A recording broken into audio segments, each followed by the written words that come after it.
Très heureux de vous retrouver en ce acte 12 d'entretien, mesdames et messieurs. Bienvenue si vous nous rejoignez à ce nouveau plateau sur Zoom Eco Télévision et nos chaînes partenaires. Il vous souviendrait que depuis le 14 mars 2024, il y a eu l'avenant 5 modifiant le contrat chinois signé depuis 2008. Des années après, on a constaté des irrégularités, des éléments qui occasionnaient un manque à gagner à la République démocratique du Congo. Il a fallu corriger. Mais après de temps, on se rend finalement compte que même cet avenant n'a pas élagué le gros de déficit qu'on pouvait constater. Encore des éléments évoqués par les experts qui dérangent aux intérêts de la République démocratique du Congo. Que faire dans un contexte où la guerre commerciale qui existe déjà entre les États-Unis et la Chine risque de se formaliser sur le sol congolais, qui a décidé de prendre la tangente de ramener les États-Unis d'Amérique dans la gestion du secteur minier contre sécurité? Est-ce un élément qui risque de favoriser un climat délétère en interne? On en parle aujourd'hui avec un avocat expert de droit minier, un politique et cadre de l'UDPS, mais je crois qu'aujourd'hui on parle science, on parle plus de sa qualité d'avocat expert en droit minier, maître Donald Kabasele, qui était déjà avec nous la dernière fois, qui revient cette fois-ci pour évoquer ou encore décrypter cet avenant et ses avantages. Maître Donald, bonjour et bienvenue. Bonjour Monsieur John, merci aussi à 2 millions de téléspectateurs qui auront l'occasion de nous suivre. Donc comme vous l'avez dit, nous sommes là justement pour essayer de scruter un peu le contour de cette question qui est une question très importante de la vie nationale de notre pays, parce que on parle de la guerre commerciale, la guerre de minerais stratégiques. Il y a tout ça. Le monde est en mutation, donc on doit se repositionner ou comment définir notre position pour tirer des dividendes dans la guerre qui est déjà ouverte entre les États-Unis et la Chine. Vous avez évoqué le mot se repositionner. Est-ce que c'est l'élément qui définit l'action actuelle du pouvoir en place, notamment dans cet accord stratégique trouvé avec les États-Unis, où ici c'est l'instinct de survie pour résoudre cette question de la guerre de l'Est qui dure depuis très longtemps? Non, pas du tout l'instinct de survie. C'est qu'il y a eu de politiques publiques conçues par le président de la République qui a compris l'enjeu, qui s'est dit, écoute, dans ce monde en totale mutation, on ne devrait pas rester bras croisés. Il fallait que la République démocratique du Congo joue pleinement son rôle. On parle de tous ces minéraux et nous avons une réserve de plus de 70%. Ça veut dire que même si la guerre doit se faire, elle se fait autour de nous. Si les gens doivent chercher à contrôler ces minéraux stratégiques, à contrôler l'accès à ces minéraux stratégiques, on va dire les réserver, les exploiter et tout ça, donc on doit dealer avec la RDC pour le faire. Et parmi les grands consommateurs, comme vous le dites, il y a d'une part la Chine et d'autre part les États-Unis. La Chine avait déjà une mainmise beaucoup plus accentuée. L'écart est vraiment très expressif, l'écart. Et il était question qu'avec les États-Unis, au vu des enjeux sécuritaires qui essayent de gangréner notre pays, et donc il était important qu'on puisse redéfinir notre partenariat, parce que je ne cesse de les rappeler, nous avons des réserves minières, j'allais dire, qui permettent à ce qu'on puisse rêver. Parce que la Banque mondiale, dans son récent rapport, a parlé de 24 trillions de dollars, donc 24 000 milliards de réserves non exploitées. Donc on a encore avec quoi dealer, on peut encore faire des affaires. Donc, il était question de se repositionner. Donc, c'était pas un instant de survie, pas du tout, mais c'est une résultante de politiques publiques réfléchies qu'on essaye en tant qu'expert de voir dans quelle mesure on peut apporter un plus pour que ça se passe parfaitement bien. Parfaitement. Alors, puisque vous parlez, c'était une stratégie savamment pensée, mais d'aucuns pensent aujourd'hui que c'est avenant 5 qui révisitait le code, le contrat chinois, n'était qu'une occasion pour la RDC d'accroître, de réclamer un peu plus de ressources sans tenir compte sur de vraies questions. Dans le fond, on parle des exonérations, on va y arriver sur cette question-là, mais dans le fond aujourd'hui, quels sont les éléments des différences entre le contrat initial et le contrat tel que modifié par l'avenant 5 aujourd'hui? Merci beaucoup. C'est très important parce que ce sont des questions beaucoup plus techniques. mais que les gens s'évertuent effectivement à parler. Voilà, ça. Il faut d'abord dire que c'était la plus grande escroquerie de l'histoire économique de notre pays. Parce que, rappelez-vous, en 2008, le gouvernement dirigé par Joseph Kabila va signer un contrat, pas avec la Chine, non, avec le groupement des entreprises chinoises. C'est très important parce qu'il y a des contrats que la Chine signe en tant qu'État et il y a des contrats que la Chine signe à travers des entreprises. Donc, ce n'est même pas la Chine, mais les entreprises, le consortium des entreprises chinoises signe avec le gouvernement de la République.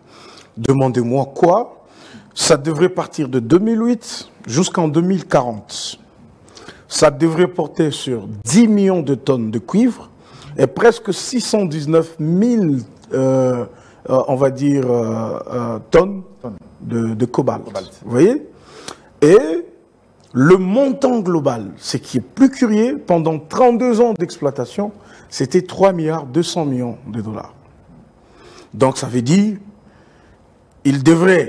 ça devrait être un partenariat contre minerais, contre infrastructures. Donc la construction des routes, de ponts, des hôpitaux et tout ce qui va avec. Alors, pendant ces temps, le président Tshisekedi arrive. Il trouve qu'il y a 16 ans passés que ce contrat existe. Il essaie de s'interroger, qu'est-ce que nous avons gagné finalement? On se rend compte que les entreprises chinoises en ont profité au maximum. Ils ont réalisé des profits de plus de 20 milliards de dollars. De près de 20 milliards, oui. Vous voyez, de près de 20 milliards de dollars. Et de notre côté, d'ailleurs, l'inspection générale des finances avait révélé qu'on était, selon tout ce qui a été fait, autour de 800 millions de dollars. 822 millions de dollars. Pendant combien de temps? Pendant 16 ans. Voyez-vous? Alors que la Chine en a suffisamment profité.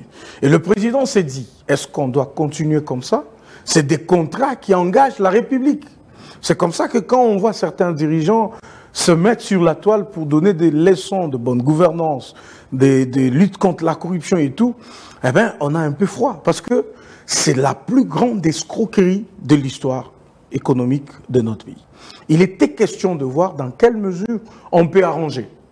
Comment la République pourrait gagner quelque chose. C'est comme ça que, grâce à la clairvoyance de son Excellence, Monsieur le Président de la République, nous sommes passés de 3 milliards 200 millions à 7 milliards. Ça veut dire avec un surplus de plus de 4 milliards de dollars qu'on a pu ramener, on va dire, à la RDC.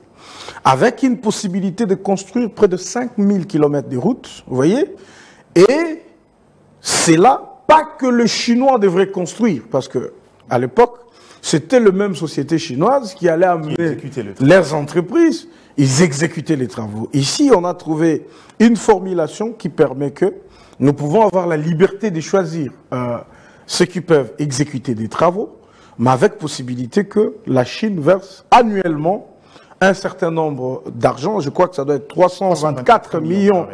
324 millions.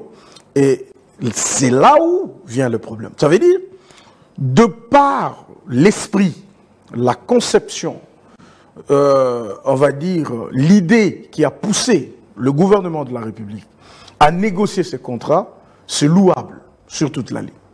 Mais maintenant, en tant qu'expert, on essaye d'essayer de scruter chaque point de ces contrats pour essayer d'en ressortir le tard et voir dans la mesure du possible comment on peut, on va dire, évaluer cet avenant ou carrément corriger l'avenant pour que la République gagne suffisamment d'argent. Alors, qu'est-ce qui se passe? Le Chinois s'engage à nous donner 324 millions de dollars chaque année. Mais à une condition. Ils conditionnent leur financement sur le cours du cuivre. C'est ce qui est dangereux. Ils disent ceci.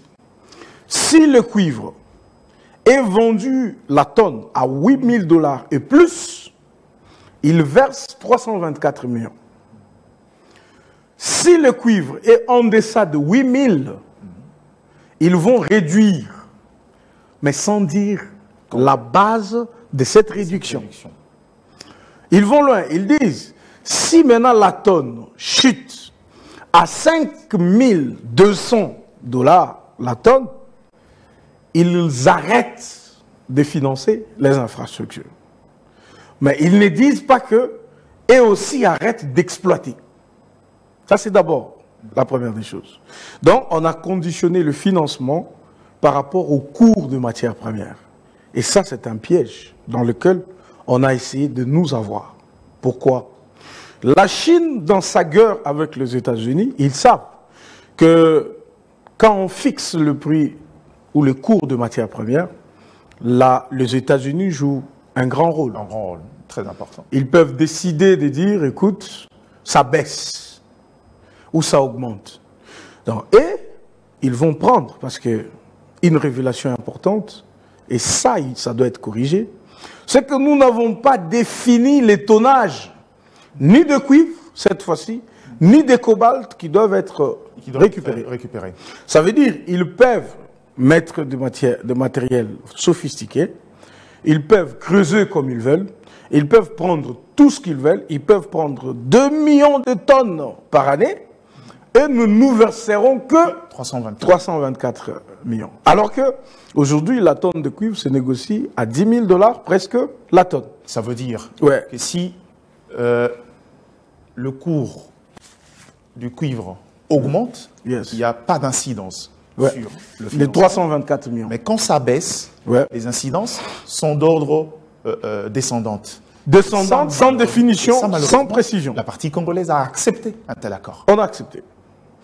Et on a aussi accepté que si le prix du cuivre atteint le pic, ça veut dire dépasse 12 000 $ la tonne, c'est la partie chinoise qui va affecter le 30% de recettes, de super profit, à l'ajout de certaines infrastructures non prévues par l'avenant. Mais qu'est-ce que les 70% qui restent, qu'est-ce qu'on en fait? Alors que le code minier actuel, celui de 2018, a prévu le super profit. Quand vous faites un profit au-delà du seuil normal, qui va au-delà de 25%, sur le super profit, la République a droit à 50%.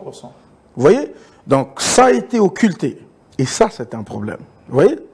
Un autre problème, c'est quoi? C'est que finalement, on a prolongé les exonérations jusqu'en 2040. Donc on a donné... Contre du code minier qui parle plutôt d'une politique de rabais qui est sur l'abrogation totale. Voilà, ici ça a été prolongé sans tenir compte effectivement du code minier de 2018 qui veut que, parce que c'est de ces taxes-là, c'est de tout ça que la République gagne.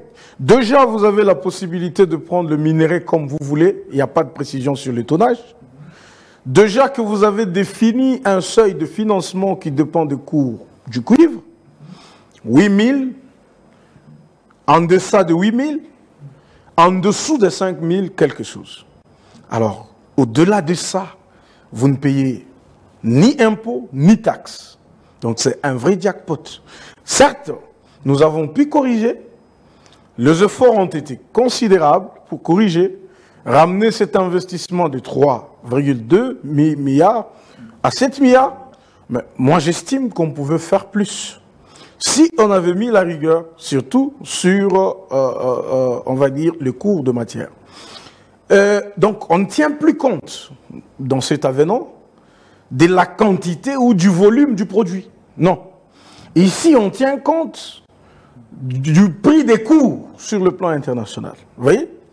Alors qu'on sait, le cuivre va connaître une tendance haussière un peu stable parce que la Réserve fédérale américaine a baissé. La Chine a un projet de près de 500 milliards de $ pour relancer son économie et pour... ils ont des objectifs qui se fixent. Donc, ce qui accroît la demande. La Ils recherchent le cuivre. Le cuivre est très recherché. Mais nous en avons suffisamment. On a presque le 10% du cuivre mondial. Ça veut dire tout le monde a besoin de venir se recroqueviller sur nous. Mais ça me pousse à poser la question. La Chine, on ne va pas la lui reprocher, a fait un effort de se prémunir des incidences de cette guerre commerciale par l'influence des États-Unis sur la courbe de matières premières. Mais la RDC, encore une fois de plus, aurait négocié en position de faiblesse. est-ce encore une fois de plus un problème de casting quand on sait que parmi l'équipe des négociations, il y a des gens qui se sont targués la poitrine, notamment l'ancien chef de service de l'IGF? Peut-on encore opposer un problème de casting ou cette fois-là un problème stratégique? Bon, je sais que c'était une mission difficile. Ça, c'est de base. Parce que, vous savez... À quel moment il était devenu difficile? Voilà. Parce qu'on avait quoi à revendre? Non, mais parce que quand vous signez, vous êtes la République, vous signez, il y a votre crédibilité. Nous avons déjà un risque pays qui est très élevé. Les investisseurs craignent de venir chez nous parce qu'ils disent, à tout moment, on peut bousiller des accords, à tout moment, on peut faire tout et n'importe quoi. Voyez-vous? Et vous êtes dans une situation telle que les entreprises chinoises ont accepté de venir investir, pendant que les autres ne voulaient pas venir investir. Il faut vous rappeler que là, on quittait la guerre, après tous les déchirements possibles, et on devenait une démocratie à peine. Et puis, 2 ans après, il fallait quand même dealer pour rapporter quelque chose au pays.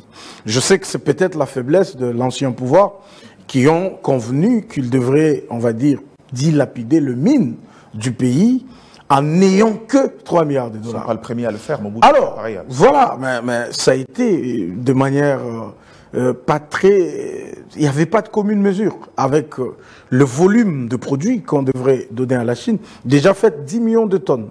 Si vous faites par tonne de cuivre, il y a une marge qui peut se dégager. Le bénéfice peut faire 2000 $ par tonne. Vous voyez? Faites 2000 $ par tonne multiplié par 10 millions de tonnes. Combien on aurait eu si on avait bien négocié? Donc on pouvait avoir plus. Donc pour moi, j'estime que dans le contrat chinois, on avait la possibilité, pas seulement d'avoir 7 milliards, mais on pouvait tout mettre en œuvre pour ne fût-ce qu'avoir 15 milliards dans ces contrats. Puisque vous on pouvait encore... Vous parlez de l'approche comparative. Entre ceux qui sortaient de la guerre et étaient dans une politique attractive, et ceux qui aujourd'hui ont connu quand même une évolution et ont un marché diversifié, à qui on doit tenir plus rigueur? À ceux d'avant ou à ceux qui aujourd'hui semblent n'avoir non, il y avait deux formules. Fait évoluer ce contrat-là qu'on dit malheureusement le plus grand escroquerie? Il y avait possibilité pour eux de mettre la République dans de bons draps. Vous n'allez pas signer avec un groupe d'entreprises coté en bourse pour la plupart. Vous voyez? Vous n'allez pas convenir avec eux sur un truc. Vous dites c'est jusqu'en 2040. Vous fixez, vous verrouillez même. Non. Ils auraient laissé la souplesse de revoir certaines dispositions. Si le président Tshisekedi n'a pas été insistant, n'a pas été diplomatique pour d'abord le faire comprendre au président chinois qu'écoute, c'est vrai qu'il y a un contrat qui nous lie. C'est vrai qu'il y a un arbitrage international qui est prévu dans le contrat. C'est vrai qu'il y a tout ça. Mais est-ce qu'on ne peut pas négocier pour qu'on revoie certaines choses? Donc, les amis de 2008, donc, avec le président Kabila, ils ont tout fait pour que ça ne marche pas après. Parce que c'est vrai qu'il y a beaucoup de gens qui ont eu des commissions. Il y a beaucoup de gens qui se sont tapés. Je pense que le plus gros de milliards qu'ils ont eu, c'est dans les contrats chinois. Vous voyez? Pas trop regardant pour voir quelle est la part que pouvait gagner la RDC. Mais maintenant, ce qu'on essaie de reprocher à nos amis, ce n'est même pas, on ne va pas les reprocher parce que ils trouvent un contrat qui devrait courir jusqu'en 2040. Ça devrait se passer comme ça. Parce que même le mécanisme de contrôle, les mécanismes d'inspection qui étaient mis en place, à travers la SICOMUN, qui est la société créée pour cette cause, donc entre le groupe d'entreprises du Congo, chinoise, et puis le gouvernement de la République. Donc vous sentez que tout était bâclé, de faux rapports, bafoués, donc des détournements et des détournements que tu ne peux même pas t'imaginer.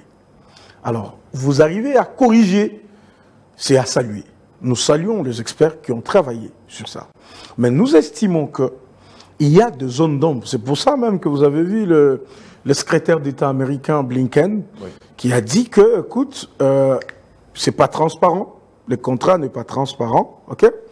Et ça amène des doutes par rapport à ce que le pays, règles environnementales, le pays va gagner. Voyez-vous? Et ce qu'il dit, le problème de transparence, c'est quoi? C'est que, un peu comme c'est conçu sur le cours de matières premières. Donc, c'est vraiment pas clair. C'est vraiment pas clair. Comment nous, on va... Vous allez prendre le minerai comme vous voulez. par année.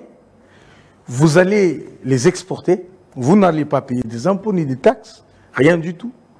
Mais pour nous payer, il faut que les prix du cuivre soient à 8 000. Là, vous nous payez 324 millions. Mais qu'est-ce que ça représente? Si vous avez pris 2000 tonnes de cuivre, il y a 2 millions de tonnes de cuivre.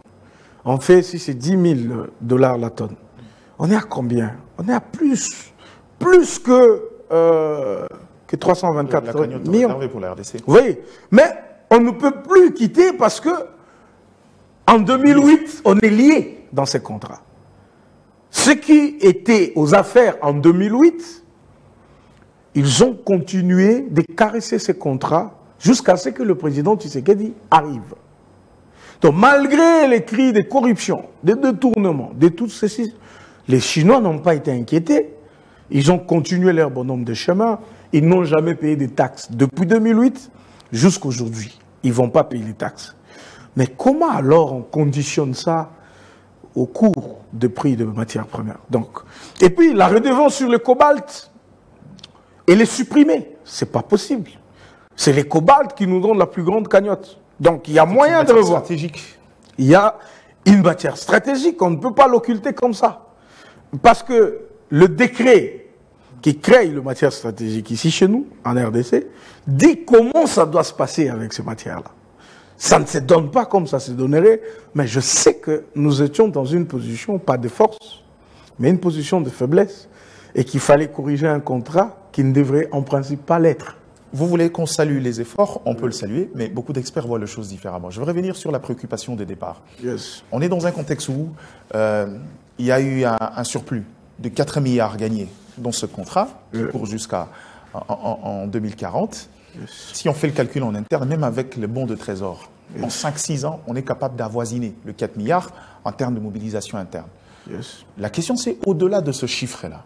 Est-ce qu'on n'a pas l'impression que la Chine a concédé sur cette somme-là parce que cela n'a pas d'incidence sur la trajectoire de son investissement?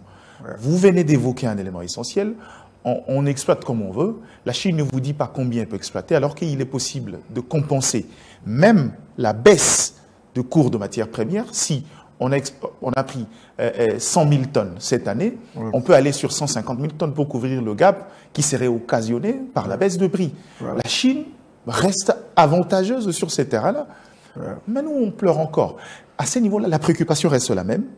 Au-delà de la cagnotte qui a augmenté, quel est l'autre avantage qui nous permet aujourd'hui de se dire que ces contrats-là ne va pas nous plomber dans la nouvelle stratégie qu'on a adoptée avec les États-Unis qui décrit depuis toujours ce contrat-là qui serait opaque, selon eux. D'ailleurs, parce que même la cagnotte de 7 milliards, je vous dis qu'il y a des conditions pour avoir ces 7 milliards. Parce que quand vous prenez 324 millions de dollars annuels qui doivent être versés par les groupements d'entreprises chinoises, vous multipliez par 15 ou par 16, par 16 ans, 16 ans qui restent, vous êtes autour de 5 milliards 5,5 milliards. Voilà, donc il y aura une marge qui va se dégager de 500 millions de dollars. Bon, je sais qu'on a tenu compte de péripéties, de tout ce qui peut environner pour atteindre finalement le 7 milliards. Vous voyez? Mais pour avoir cet argent, il faut que le prix du cuivre soit supérieur à 8 000 $. Si c'est inférieur, comment ça va se faire? Ils vont donner combien? C'est là le problème de transparence. Donc, on va donner un avantage, soit à la partie congolaise et chinoise, qui va encore se retrouver pour parler, pour dire, écoute, maintenant, on est à moins de 8 000 $. On donne combien à la RDC? Vous comprenez que la mafia, compromis à l'africaine. Vous voyez comment ça va se passer? Vous êtes sûr que les gens qui seront là pour décider de combien on va donner à la RDC voudront que ça entre réellement dans les caisses de l'État? Alors que c'est eux qui ont besoin du cuivre et du cobalt. Nous, on en a suffisamment. Alors, on ne pouvait pas aller dans ce sens-là. Parce qu'ils auront toujours besoin du cuivre. Que ça baisse ou que ça hausse. Et auront toujours besoin du cuivre. Ils ne peuvent pas se passer du cuivre. Vous voyez? Mais je sais, la plus grande question, certainement, que les équipes commises à cette on va dire à cette réunion, c'était comment on détruit ces contrats. On ne sait pas les détruire parce qu'il a été signé au nom de la République démocratique du Congo. Quand vous le détruisez, c'est un message que vous donnez à tous les investisseurs du monde de ne pas vous prendre au sérieux. Voyez-vous? Mais il faut faire avec. C'est comme ça que nous saluons le fait que la cagnotte est partie de 3 milliards à 7 milliards. Mais en dehors de ça, je ne vois pas un autre avantage.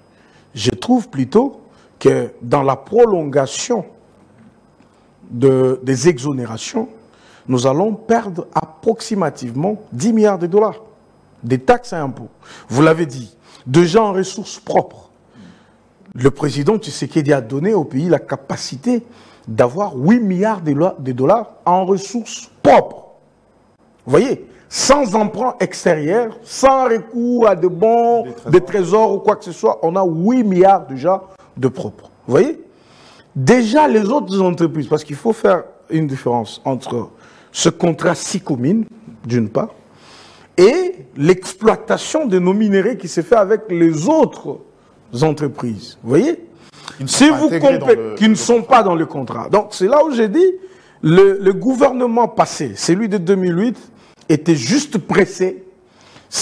Ils avaient besoin d'avoir l'argent, comme on revenait de la guerre, Iketnouk, et ça ne leur a pas permis de justement faire des choses de manière très réfléchie.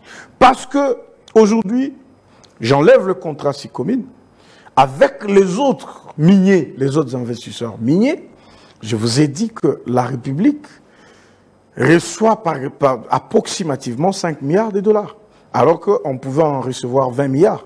Moi, je fais des calculs qui sont propres en tenant juste compte de la fiscalité minière, vous voyez, des redevances, de tout ce qui va avec, des amendes pour commission de faits et d'autres. Vous voyez, on pouvait déjà atteindre 20 milliards avec ces autres sociétés. Mais avec le contrat chinois, parce qu'on est lié dans ces contrats-là, le président a lutté, on est parti de 3 milliards à 7 milliards. Avec 4 milliards de plus, c'est quelque chose à saluer. Mais maintenant, le vrai problème, c'est comment va-t-on nous positionner? Parce qu'ici, il était question de minerais, infrastructure. Maintenant, avec les Américains, c'est minerais, sécurité. Vous voyez? Les Américains, je vous ai dit que la réserve fédérale américaine, en termes de cuivre, a suffisamment baissé. C'est même le fait qui justifie la hausse du prix du cuivre sur le marché mondial. Parce que les Américains recherchent les cuivres. Ça veut dire, entre autres minéraux stratégiques qu'ils voudront avoir dans ces deals, c'est le cuivre. Vous voyez? Comment allons-nous faire? Parce que, avec le gouvernement chinois, les groupements d'entreprises chinoises, nous avons donné la possibilité à la SICOMINE de soutirer tout ce qu'ils peuvent soutirer en contrepartie de 324 milliards de dollars. Vous voyez? Que prendraient les autres? Qu'est-ce que les Américains pourront prendre? Alors que les Américains annoncent un investissement de près de, on parle de 50 milliards déjà. Voilà. C'est pour ça que, pour moi, j'estime qu'il y a moyen d'imposer, et c'est légitime. Même les groupements d'entreprises chinoises, ils savent qu'ils ont suffisamment profité de ces deals. Ils ont eu tout ce qu'ils pouvaient avoir avec un bénéfice. Je parle d'un bénéfice. Au-delà de l'investissement qui n'a même pas avoisiné 1 milliard de dollars. Vous voyez, ils avaient promis de donner 3 milliards, mais avec moins d'1 milliard, ils ont déjà reçu plus de 20 milliards de dollars et ils ont même profité derrière ces contrats pour en avoir d'autres. Les mêmes entreprises qui exploitent par-ci, par-là. Donc ils ont gagné. Ils sont diversifiés. Ils ont gagné suffisamment. Vous voyez? Alors, c'est simple. Ou on impose un rééquilibrage, une renégociation de cet avenant pour tenir compte des autres partenariats que nous développons avec d'autres pays. Et l'avantage avec, on va dire, le contrat avec l'Amérique, c'est qu'on signe avec les États-Unis d'Amérique. Vous voyez? On signe avec l'État américain. Donc on ne signe pas avec des entreprises. On signe avec le gouvernement américain. Vous voyez? Donc il y a moyen de revoir la part des choses, de voir dans quelle mesure les Chinois peuvent gérer quelque chose vous parlez de et ça, les autres. Vous parlez de nous imposer, mais comment s'imposer dès lors qu'aujourd'hui, malgré le super profit, le 200 millions qui doit revenir à la RDC, ce consortium a refusé de payer depuis l'année passée. Le ministre des Finances a fait ce qu'il pouvait, à l'époque, Nicolas Kazadi, sans être en mesure de recouvrer cette somme-là. Vous parlez d'imposer, mais si déjà à ces niveaux-là, on ne sait pas rentrer dans nos droits, comment ça se passera? Comment arriverons-nous à nous imposer? Nous avons presque gagé nos mines. Nous avons vraiment gagé nos mines. Je ne vous parle pas de la libéralisation du secteur, avec, on va dire, l'éclatement de la GECAMINE, avec possibilité pour les entreprises privées d'entrer dans la scène. Aujourd'hui, quand on dit qu'il y a eu 3,2 millions de tonnes de cuivre exportées, on ne parle pas de la RDC, on parle de sociétés privées qui le font. Qui le font. La RDC gagne quoi dans ça? La RDC ne gagne rien, voyez-vous? Alors qu'en réalité, nous devons définir notre rôle. C'est dire quoi? Qu'est-ce que nous avons comme réserve? La question revient. Parce qu'aujourd'hui, imagine, avec le contrat chinois, nous avons permis aux Chinois de prendre comme ils veulent et de nous donner 324 millions. Vous voyez? Alors, on ne sait pas ce qui nous reste. Parce qu'il n'y a pas d'études. Nous n'avons aucune cartographie minière. On va négocier avec les autres, mais sur base de quoi? Même la Banque mondiale, ils ont dévalué. Quand ils disent que les réserves non exploitées représentent 24 trillions, c'est faux. C'est faux. Nous avons des recherches, des recherches qui ont démontré que c'est 60 000 milliards de dollars de réserves. Récemment, on vient de découvrir qu'au Congo central, nous avons du cuivre. Vous voyez, nous avons du cobalt, nous avons tout ça. Donc, moi, je plaide pour ces recherches-là. Nous devrions d'abord savoir qu'est-ce que nous avons. Nous devrions découvrir de nouveaux jugements. Le centre d'études et de recherche minérale qui se trouve dans le siège à Kinshasa ici. Vous savez, le problème, c'est que tout ça existe dans des conditions que vous connaissez, vous voyez, mais il n'y a pas encore eu un stimulus, on ne va pas appeler ça une politique, de pousser ces organisations-là à exactement remplir leur rôle. Vous voyez? Aujourd'hui, regarde. Moi, je me demande toujours, même quand on aura un investisseur sérieux qui vient vers nous, pour dealer avec nous, nous allons lui dire que nous avons quoi? Parce que quand vous allez ailleurs, on va vous dire notre réserve d'or est de autant de kilos. Vous voyez? Nos réserves de cuivre sont à autant. Pas des estimations, des études qui existent. Vous voyez? Là, nous saurons que si nous avons donné 10 millions de tonnes à telle société, nous allons gagner autant. Ici, si nous avons donné 20 millions de tonnes, nous allons gagner autant. Ici, si nous avons... Mais si nous ne connaissons pas combien nous avons, il nous sera difficile de conclure des accords. On conclura des accords, mais qui pourront nous rattraper. Le problème, le cadastre minier a résolu avec la cartographie. Yes. Le problème maintenant, aujourd'hui, on connaît un peu plus ce que nous valons, mais le problème, c'est combien ça peut nous coûter, comment on le négocie. C'est ça notre plus grand problème. Non, le cadastre minier, nous saluons ce que le cadastre minier est en train de faire, mais le cadastre minier est encore dans, on va dire, ses anciennes recherches. Ça veut dire une cartographie qui existe. L'actualisée. Bien, l'actualisation, elle n'est pas accompagnée des études. Parce que aujourd'hui, c'est connu, quand vous allez au cadastre minier, ils ont des archives qui vont vous dire si vous allez telle part, vous allez trouver telle chose. Si vous allez telle part, vous allez trouver telle chose. Vous voyez?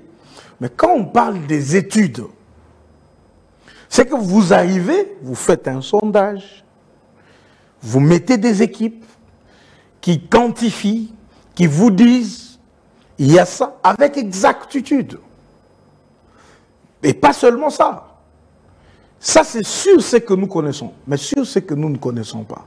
Quelles sont les recherches qu'on mène? Oui, donc nous saluons le fait qu'on actualise, on essaye d'évoluer avec la technologie, avec le moyen de bord. Le CAMI se recherche avec le moyen de bord pour voir ce qu'il fait.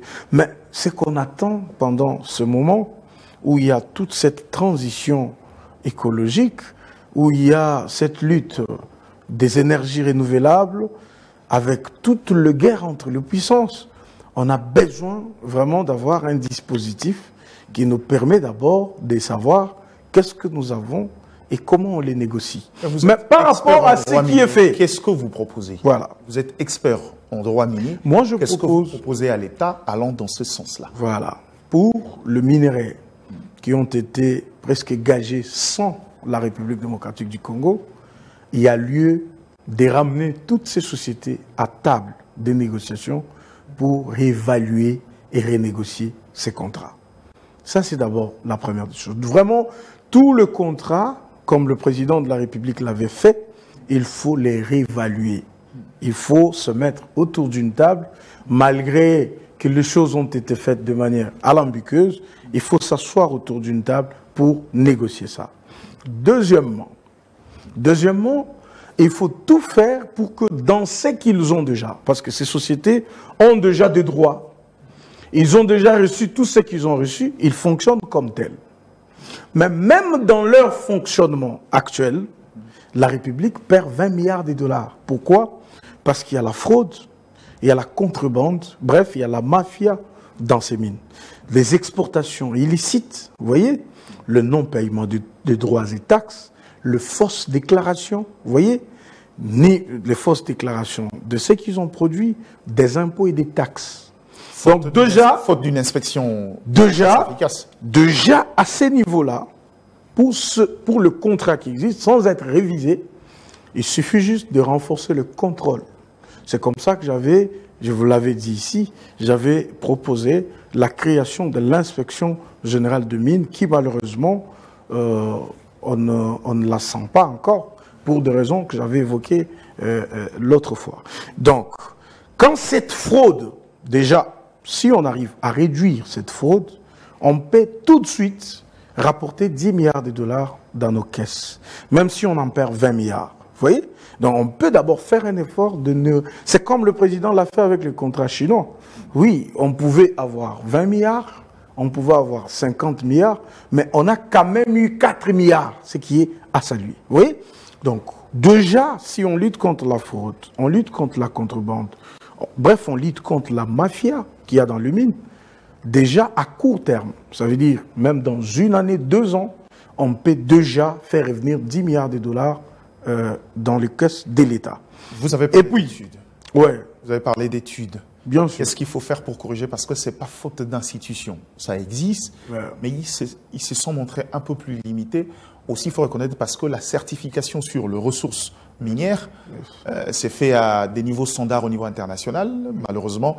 Est-ce qu'on a encore des institutions capables de produire des études validées et acceptées par la plupart de ceux puissants? Bon, il y a les institutions qui existent à travers le monde. Je rappelle que le CAMI, c'est un cadastre minier, un peu comme le cadastre foncier. Ça veut dire, il a ce qu'il a. La cartographie et la gestion. Il s'occupe de cette cartographie. Il vous dit que ça, c'est pour tel, ça, c'est pour celui-ci. Ici, tu as payé des droits, ici, tu n'as pas payé des droits. Mais il y a des directions de géologie qui existent. De gens qui peuvent faire des recherches minérales. Et ils sont là pour ça. Et ils peuvent aller même là où c'est une brousse. Et vous dire qu'ici... Ouais, vous dites? Est-il la technologie qu'il faut? Voilà, il faut d'abord, c'est tout. Si la technologie n'est pas de pointe, vous savez, toute la cartographie qu'on a, comment on l'a eu? À l'époque, la technologie n'était pas ce qu'elle est aujourd'hui. À l'époque, on prenait des fils, on fait des petits prélèvements, on prend des pierres qu'on amène à l'usine. Par des méthodes même traditionnelles, on pouvait se dire, ici, il y a de l'or. Vous voyez? Ici, il y a du diamant. Ici, il y a du cuivre. Vous voyez? Même maintenant que la technologie est très poussée, simple à faire, nous pouvons sous-traiter des entreprises expérimentées. Vous voyez? Nous pouvons former nos compatriotes ou les utiliser carrément, ceux qui sont là. Les utiliser, mais leur donner un outil nécessaire à leur mission. Ça veut dire, vous êtes là, vous êtes tel centre, vous vous occupez de la recherche en géologie, ou dans le mine, ou dans quoi que ce soit. Prenez l'équipement qu'il faut. Faites des recherches partout en République démocratique du Congo pour découvrir de nouveaux gisements, vous voyez, et découvrir de nouveaux minéraux. Ça nous mettrait à l'aise et à l'abri de tout ce que nous avons déjà foutu dans la merde. Imagine, nous avons déjà des contrats qui ont condamné la République. Ces contrats-là, nous avons une impression à donner sur le plan international. Vous voyez? Ça veut dire qu'on doit nous trouver des gens corrects, sérieux, qui respectent leurs engagements, parce qu'on a signé. Vous voyez? Même si c'était des personnes qui n'avaient rien à voir avec la moralité, qui ont signé ces contrats de manière que vous voyez. Mais si nous pouvons découvrir de nouveaux gisements, mettre en place une politique minière nationale qui permet à ce que l'État gagne dans tout ce qu'on pourra faire comme contrat, dans le respect du code minier et des autres, on pourra gagner suffisamment. Donc, si je dois essayer de synthétiser ce que je vous ai dit, premièrement, il faut renégocier les contrats. Encore. Donc, tout le contrat. Et il faut bien les renégocier. Ça, c'est un. Dès qu'on a renégocié ces contrats, ici, on peut avoir 2 milliards. Ici, on peut en avoir 3. Comme on en a eu 4 dans les contrats chinois, on peut avoir ainsi de suite. Ça peut remonter une certaine pente à la République. Deuxièmement, même si on n'a pas encore renégocié, pour les titulaires de droits qui existent, avec leurs droits miniers comme ils sont, même s'ils avaient eu ça à vil prix, même s'ils avaient eu ça en désordre, il n'y a pas de problème. Mais, dans ce qu'ils font, si on sait contrôler la fraude, la contrebande et la mafia qu'il y a dans le mine, si on peut contrôler nos exportations, si on peut contrôler nos taxes, nos impôts, si on peut surtout insister sur le fausses déclarations. Parce qu'est-ce qui se passe réellement? Ces sociétés, alors qu'elles nous ont déjà dupés, alors qu'elles nous ont déjà pris la part du lion, ces sociétés déclarent qu'ils exportent 100 000 tonnes de cuivre, alors qu'ils en ont exporté 500 000. Vous voyez? Ils vont payer les impôts sur les 100 000 tonnes qu'ils déclarent, avec la complicité de nos compatriotes, qui sont soit à la douane, soit à la frontière, soit à la police, soit dans le mine, soit dans le gisement. Même avec la complicité des politiques. Et quand ils déclarent comme ça, là où l'impôt qu'ils donnent, c'est 100 $, en réalité, ça pouvait être 500 $. Même dans le paix qui est donné, les 100 $ là, on s'organise pour que l'État prenne 20% et les individus empochent 80%.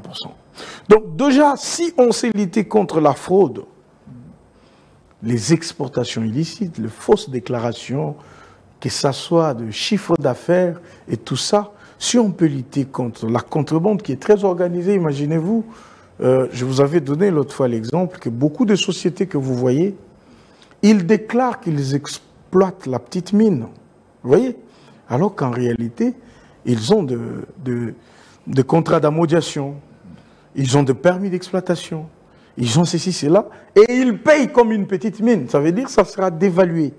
Vous voyez?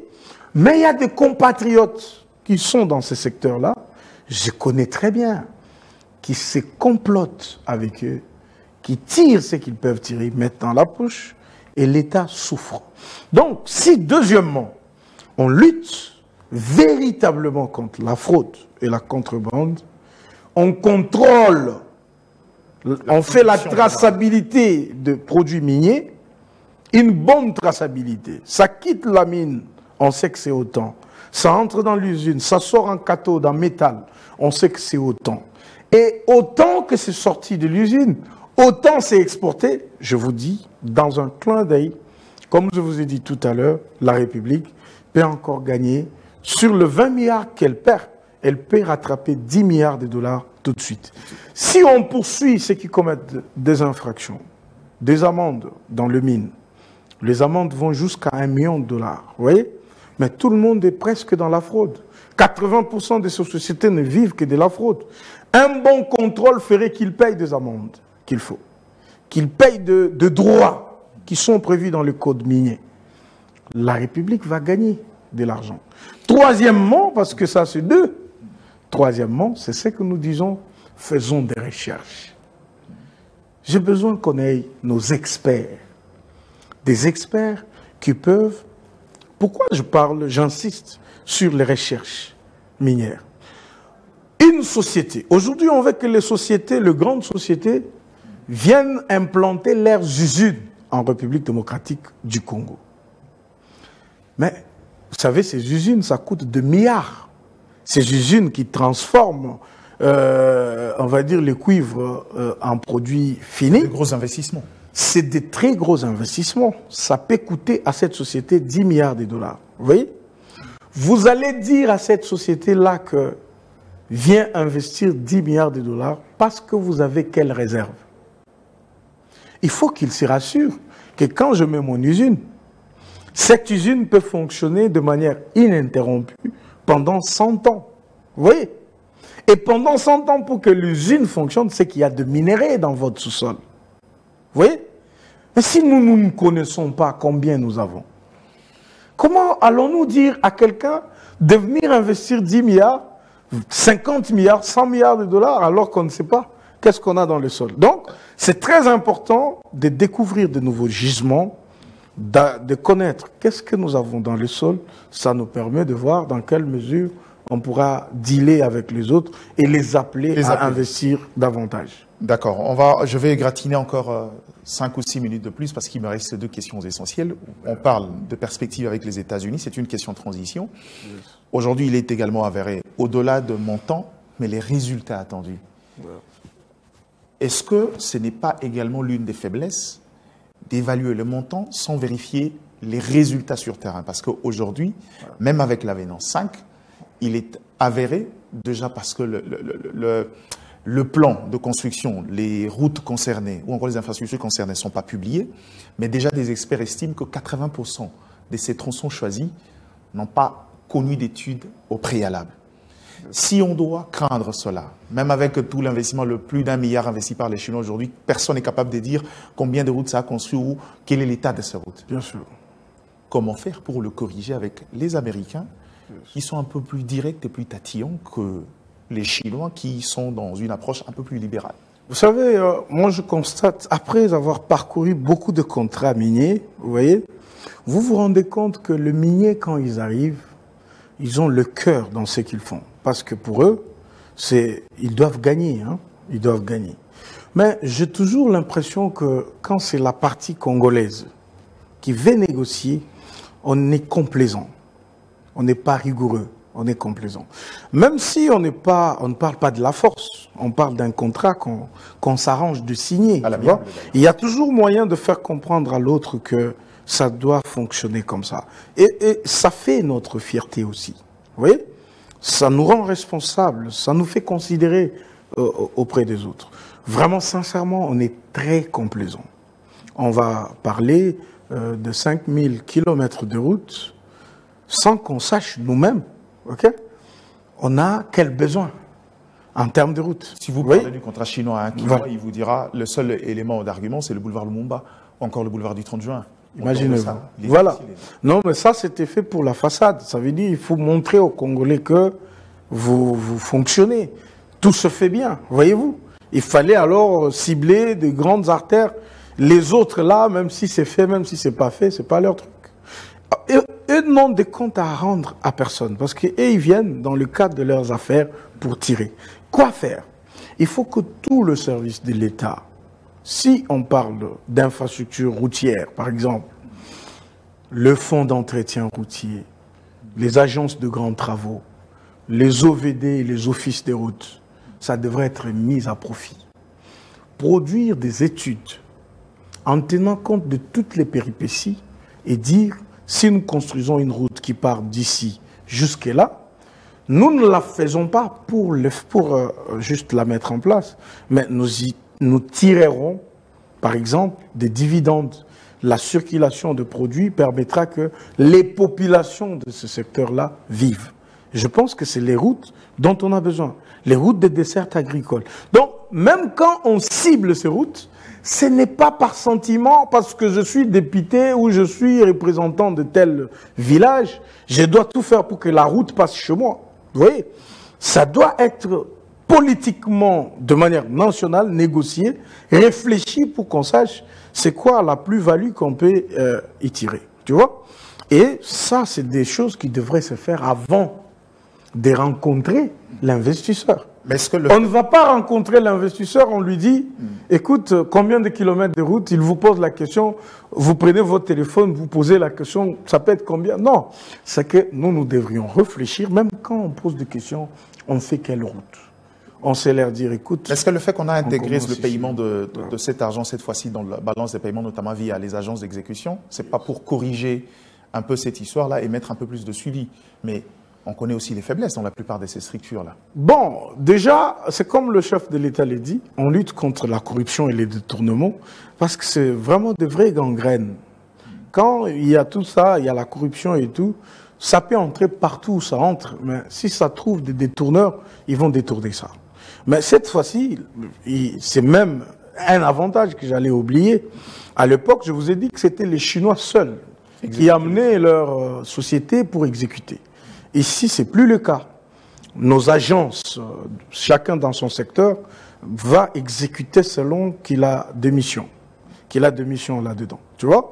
Donc, ça permet un peu que le suivi soit correctement fait comme ça s'est fait pour les autres infrastructures. Même si on a toujours des choses à décrier ici chez nous, même quand les infrastructures ne se font pas dans le cadre du contrat chinois, mais des autres contrats, on sait qu'il y a à boire et à manger. Donc, on doit mettre beaucoup du sérieux. Même quand on veut construire des hôpitaux, on doit connaître c'est quoi le besoin. On a quel besoin? On veut rapprocher quelle population de quelle zone de santé. Vous voyez? Et quel est le problème, par exemple, je donne un exemple de chez moi là-bas à Kananga. C'est quoi le besoin? Ils ont besoin d'un pédiatre, ils ont besoin de quoi? Qu'est-ce qu'on peut mettre comme structure de santé pour les aider? Vous voyez? On fait ça en fonction des besoins que la population ressent, en fonction de la politique nationale, on va dire, de désenclavement. Ça permet que les choses évoluent. Même le pont, les rails et tout ça. Ben, on ne va pas mettre de pont parce que vous êtes un ressortissant de telle province. Vous voyez?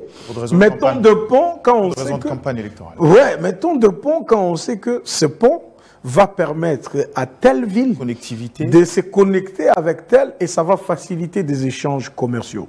Ça sera beaucoup plus radical et beaucoup plus responsable. Maintenant, nos contrats, surtout ceux qui étaient signés en 2008, n'ont pas tenu compte de ça. C'est des routes que les gens étaient en train de dire, mettez une route dans mon avenue, mettez cet hôpital en Pangui, ça mettez à Kananga, ça mettez... Donc on ne nous a pas pris au sérieux, c'est comme ça que les Chinois nous ont grigés. Ils nous ont grigés, et c'est le cas.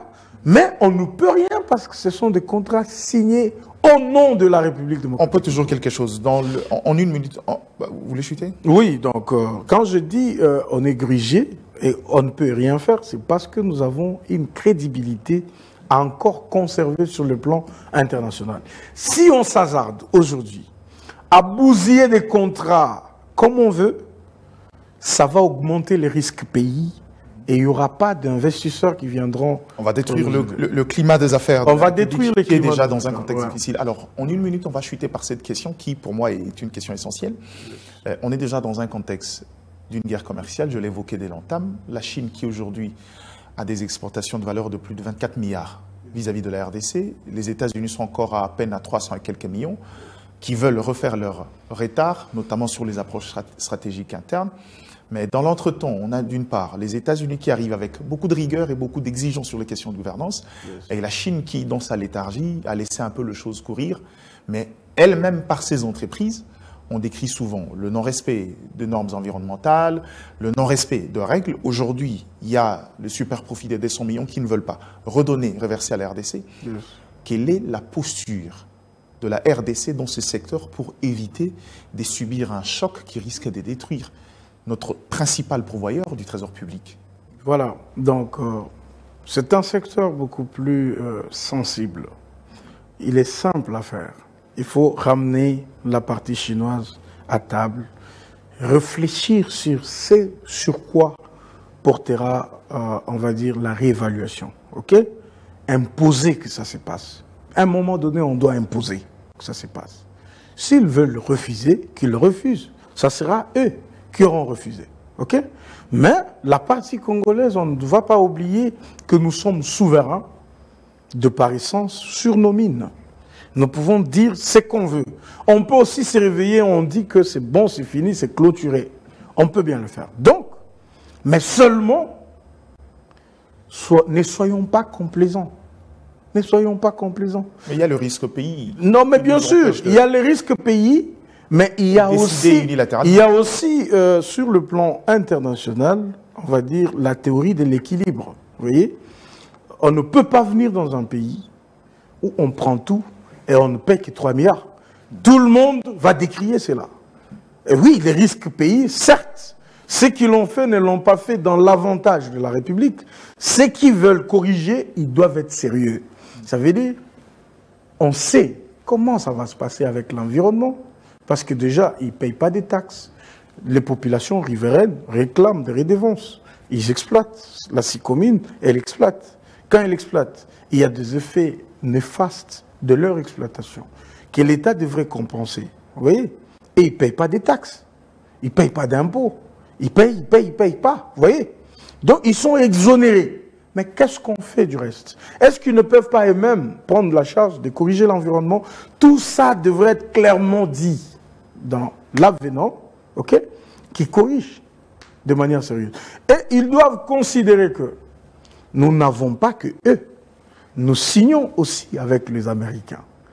Comme on signe aussi avec les Américains, donc on doit redéfinir les choses clairement. De manière directe à une concurrence déloyale. C'est pas parce qu'on signe avec les États-Unis. Bon, dans tous les cas, il n'y a pas de concurrence déloyale, mais l'investissement chinois, sincèrement, n'a pas profité à la République démocratique du Congo.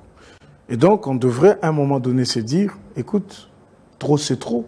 Le gouvernement chinois a suffisamment gagné et que le gouvernement chinois devrait quand même, on va dire, nous regarder autrement. Voyez-vous? Et on doit essayer d'autres investissements. Moi, j'ai beaucoup aimé ce réveil du président. Ça, c'est vraiment magnifique parce que depuis que nous avons tous ces contrats, depuis que nous avons cet investissement, ok, mais qu'est-ce que ça profite? Ça profitait en quoi à la RDC? En rien. Alors que c'est nos mines qui alimentent les usines là-bas. Vous voyez?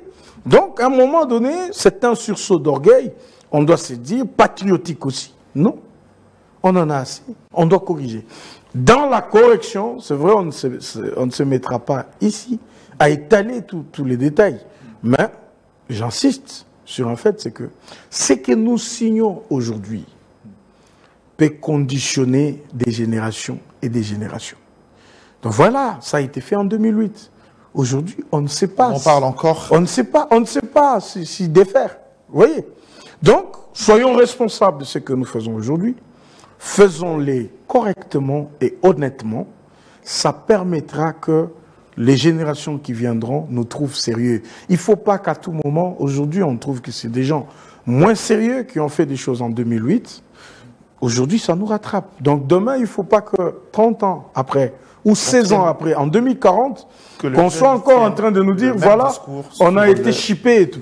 Donc on n'est pas là que pour pleurer, nous devons nous mettre en place, la technique, on l'a, pour aider la République à avancer. Maintenant, il faut mettre du sérieux. Ouais. Je pense que votre cri d'alarme sera écouté et que cette fois-ci, on enverra de gens qui maîtrisent le secteur pour pouvoir discuter.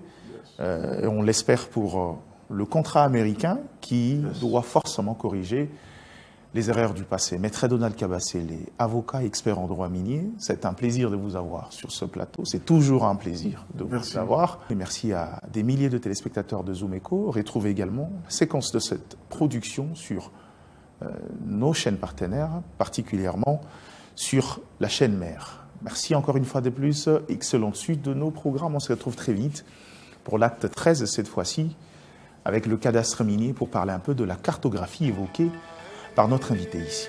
Au revoir et à très bientôt.